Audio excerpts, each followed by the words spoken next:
Assalamu alaikum guys, welcome back. Let's get into it. Behind me, members of the public are drawing a red line. A line they say has been crossed in Gaza time and time again. With Parliament breaking up for summer recess, they're demanding that the UK government take a stand against what's been described as serious human rights violations in Gaza, not just in statements, but in concrete action. Each and every person here today has brought along an item that they say symbolises or represents what has been lost: lives, homes, food, and healthcare. Can you tell me a little bit more about the item that you're holding and what that represents? This is my son's teddy bear.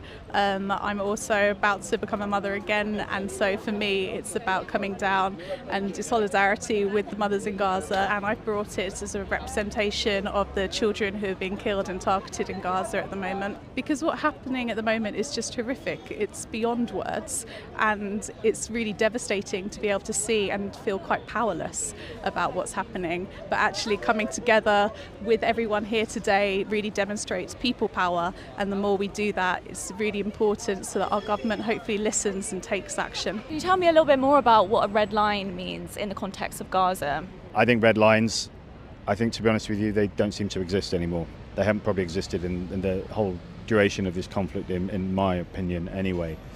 We've advocated for change since it started. We've advocated for change for decades, to be honest, and it hasn't happened, and nobody's listened. So we kind of feel the time for talking has probably stopped now. We need to go a little bit further than that. We're trying to define and illustrate to people exactly what's missing. What are these breaches? I see people with stethoscopes, healthcare massively compromised, medical facilities targeted every single day. Food, people are bringing a loaf of bread from the supermarket, it costs 50 pence here.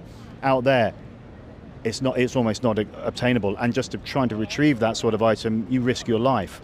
So in a way, every item that my colleagues behind me bring says something about the problems that people in Palestine face every single day. And the question is no longer where is the line. The question is, what will it take for you to see it? What will it take for you to say?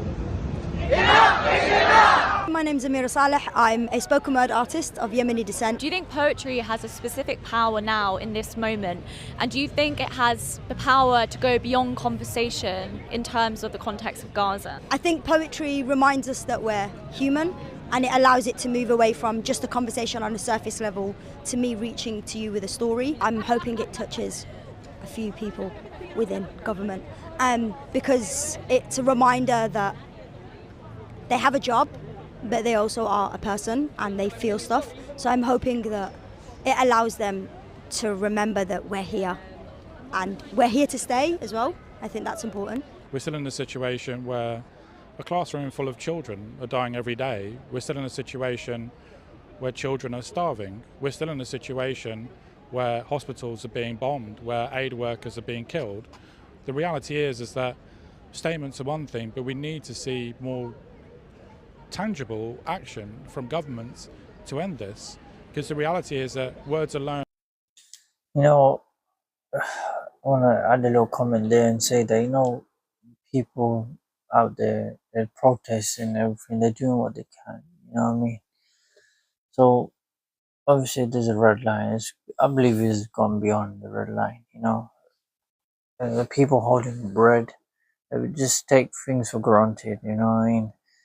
Some kids in Gaza, they want piece of bread or anything like this. But the kids in here, or wherever you're from, in the Western culture, they want other sweets, candy, games, stuff like this. And obviously, what can we do? At this stage, we only can pray and demonstrate. It's the leaders that need to make the effort. We need to put pressure on our governments. What we need to do, and start boycotting. Are not going to be enough. Overseas, the situation in Gaza is somehow reaching new lows. Israeli troops opened fire on a crowd gathering for food. More than 70 have been killed, more than 100 wounded. The IDF says soldiers faced an immediate threat, while Palestinians say they were unarmed and just pleading for flour. This footage gives you a really shocking insight into what it's like getting aid in Gaza. You can see and hear gunfire going over the heads of these people and hitting that sand.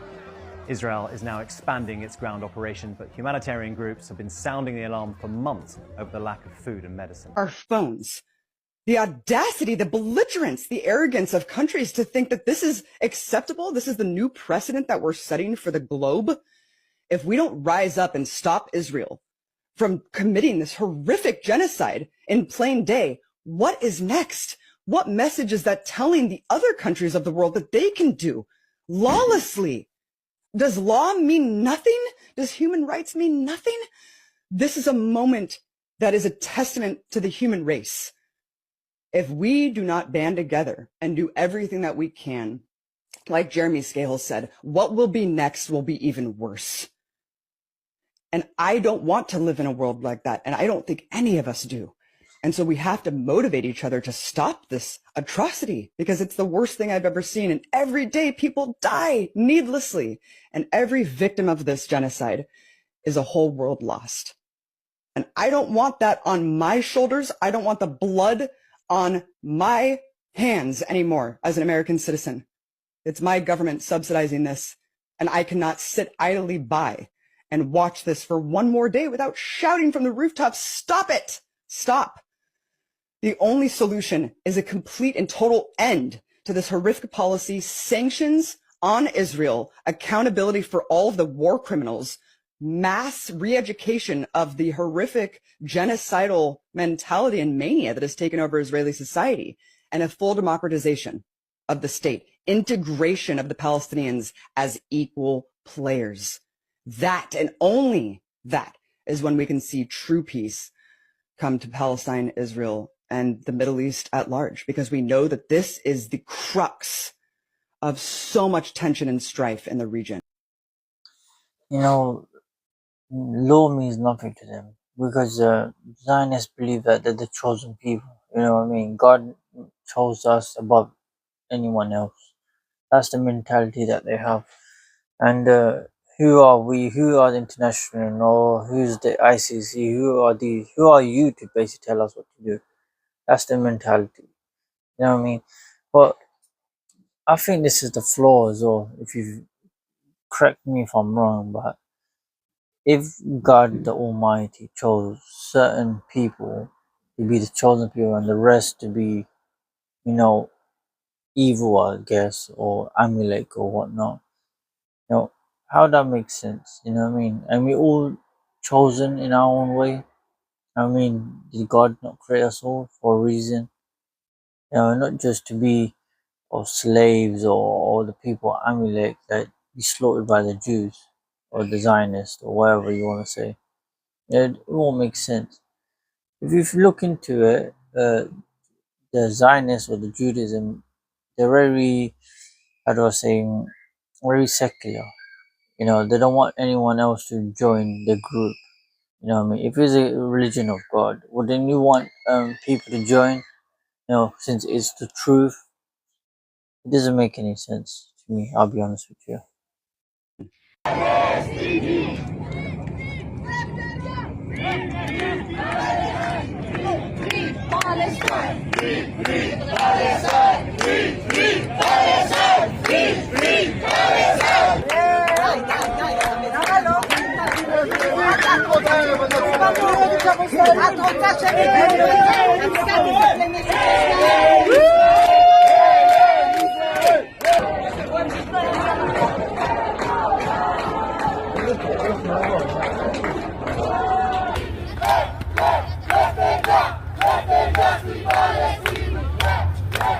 Now let's turn to the abduction of doctors. Now targeting doctors is a war crime, as much of the killing in Israel. We are targeting terrorists. Unfortunately, why are you abducting doctors? Hide behind civilians.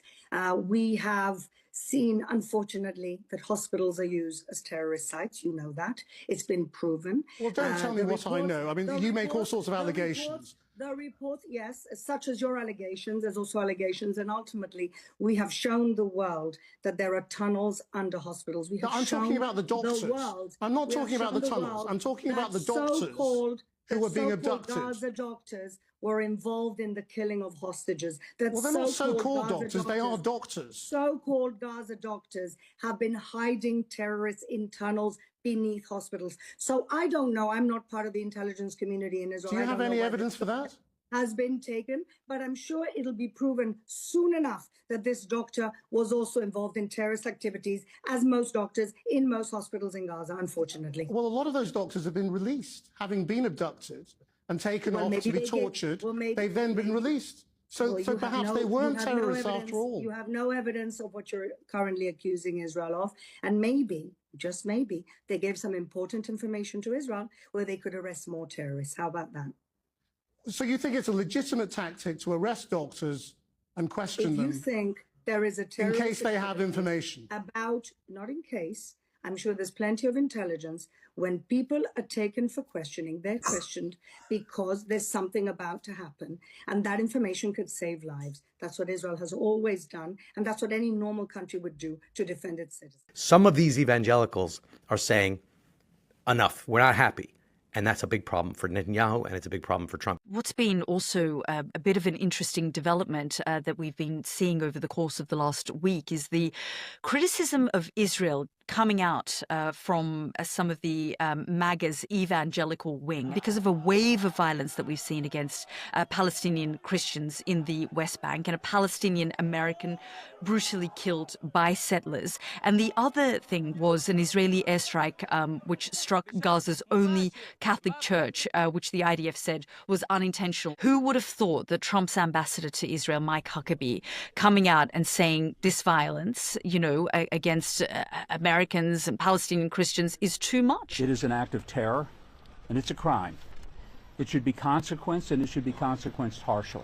Marjorie Taylor Greene proposed slashing the $500 million in U.S. military aid to Israel, and saying the situation is unacceptable. We wouldn't have seen this many months ago, but now increasingly after the killing of 60,000 Palestinians and now the violence erupting in the West Bank. So there's a huge evangelical movement that is very pro-Israel, that is very pro-Zionist, and that movement has been fiercely loyal to both President Trump and to the state of Israel. And some of those people, because of the attack on the church, because it's been more difficult for some Christians to get visas into Israel, and because of this killing you're talking about in the West Bank, some of these evangelicals are saying, enough, we're not happy. And that's a big problem for Netanyahu, and it's a big problem for Trump, because they are a rich, powerful bloc that is very politically active, very unified, and has been very useful for both Trump and Netanyahu. Here's the response of one Australian senator to more international condemnation of Israel. It sums up what a lot of people have been saying after the foreign ministers of 28 countries, including Australia, signed a letter criticising Israel's starvation of Palestinians in Gaza and demanding an immediate ceasefire. But the question remains, what are these countries going to do about it? Here's Mehreen Farouqi again. Prime Minister, Gaza is starving. Will you sanction Israel? And this was in New Zealand's parliament. This government does many cruel things, but nothing is as cruel as being mates with those committing this genocide. You see, while the foreign ministers lamented that the suffering of civilians in Gaza has reached new depths, many of their countries are still doing business as usual with Israel. Let's see how some of them are still tied to Tel Aviv, like Australia. When you can make a statement together with so many other significant powers, then we're all hoping that there'll be something that'll break this. Two recent reports reveal the government is working with Israeli company Elbit Systems, which supplies, amongst things, the deadly drones used to bomb Gaza. It also reportedly sent F-35 fighter jet parts to Israel as recently as July 4. Like several other states, it sanctioned the far-right ministers Itamar Ben-Gvir and Bezalel Smotrich and specific settler groups, but that's it. So too has the UK. And like Australia and a host of other countries, it's still sending F-35 fighter jet parts to Israel. In fact, the government fought for the right in court to supply those parts. The UK also conducted almost $8 billion in trade with Tel Aviv last year. France. Although President Emmanuel Macron is reported to be fed up with Netanyahu and on the verge of recognising a Palestinian state, a coalition of NGOs revealed that Paris has been sending Israel weapons non-stop since October 2023. The transfers include 15 million bombs and munitions. Norway. Its $1.9 trillion sovereign wealth fund, run by Norges Bank, is the largest European investor in Israel's occupation. In June, amid arguments, protests, and international war crimes investigations, its parliament voted against divesting. Belgium. Shipments of dual military use products to Israel have been going through its ports, despite a 16-year-old ban on export licenses to the IDF.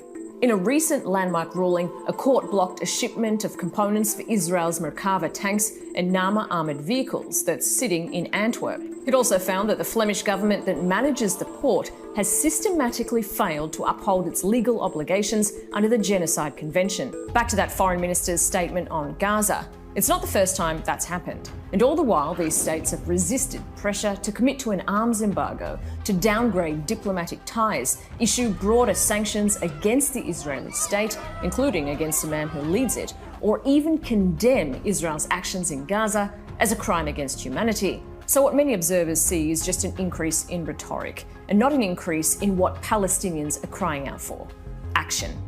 Alright guys, I'm going to end the video there. If you're new to the channel, please like, share and subscribe. Assalamu alaikum.